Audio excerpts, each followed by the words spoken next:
Първенства по други спортове. Да се върнем обратно в историята. Тук на върха на Небет-Депе е едно от първите заселища. Седемте хълма и реката и днес са част от герба на града.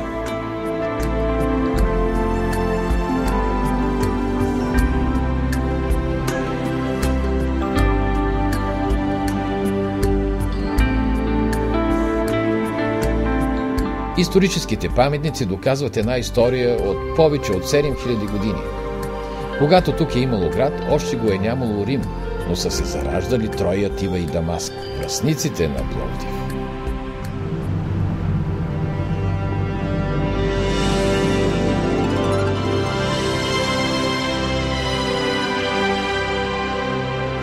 Най-новият паметник на Хан Крум, владетелят, който пръв прави Пловдив български град. Едно нещо историята постоянно утвърждава, че нещата първо стават в Пловдив, а след това само се повтарят. Изобщо на пловдивчани не им липсва скромност, може би има защо. Как бихте описали духа на Пловдив? Духът на Пловдив има нещо възрожденско. Много са културните институции. Има търсене, има доста така компактна, пишеща и творяща интелигенция. Художници, писатели. Театърът е на висота. Така че духът, като формиращ поведението, е на лице и той е наистина на висота.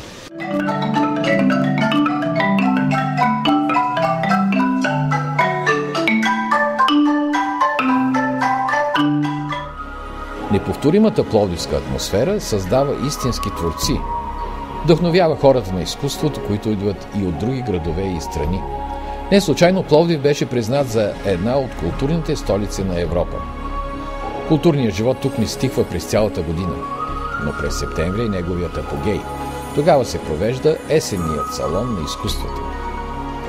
Към постоянните галерии на големите пловдивски художници от близкото минало се прибавят десетки изложби на най-интересните творци от днешния ден. Театралният фестивал "Сцена на кръстопът" събира най-добрите български театрални постановки. Двама са малко, трима са много, се нарича фестивалът на кукленото изкуство. Пловдивските джаз вечери събират музиканти от цял свят. Не можем да изброим всичко. Пловдив все повече и повече става център на българския дух.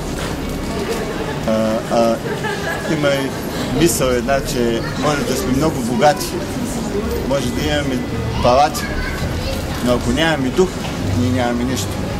Заслужава си човек да прекара септември в Пловдив. За един месец той ще преживее толкова неща, които други градове не могат да му предложат за години. През септември тук идват вече над 120 000 души.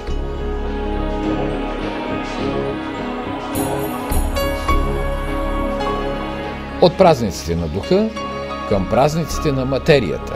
Кадри от последния есенен международен панаир. Всъщност има и пролетен панаир и специализирани изложби през цялата година. Но есенният панаир е кулминацията. Той е огледало на българската икономика и на интереса към нея от страна на света. Вече е проблем да се наеме тук изложби на площ. Панаирът продължава да расте. В първите години на 21 век брутният вътрешен продукт на Пловдив е нараснал с над 80%. Забравено е времето на бюджетния дефицит. Бързо намалява безработицата. Пловдив произвежда цветни метали, мотокари, велосипеди, парфюмерия и козметика, хранителни продукти. Едни от най-големите български печатници и издателства продължават делото на възрожденците от 19 век. Този Пловдив представлява интерес за бизнесмените. А обикновените туристи търсят неповторимото в работилничките на старите майстори, които пазят дух и майсторлък, предавани от поколение на поколение.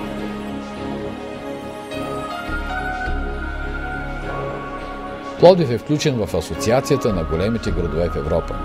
Носител е на приза на швейцарското ваканционно изложение "Музей на открито".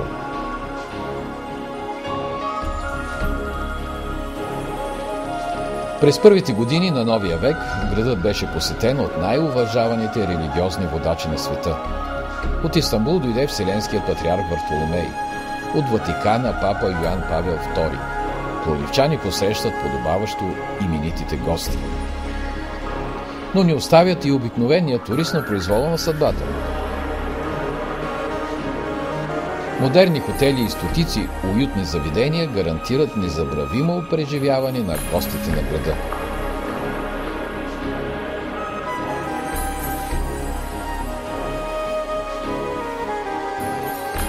И повечето се връщат отново тук. Едни заради историята, други заради изкушенията на новия век. Така че, ако сте стигнали до столицата София, не губете време и веднага потърсете онази ценна табела, която сочи правилната посока – към Пловдив. Добре дошли в оазиса на българския дух.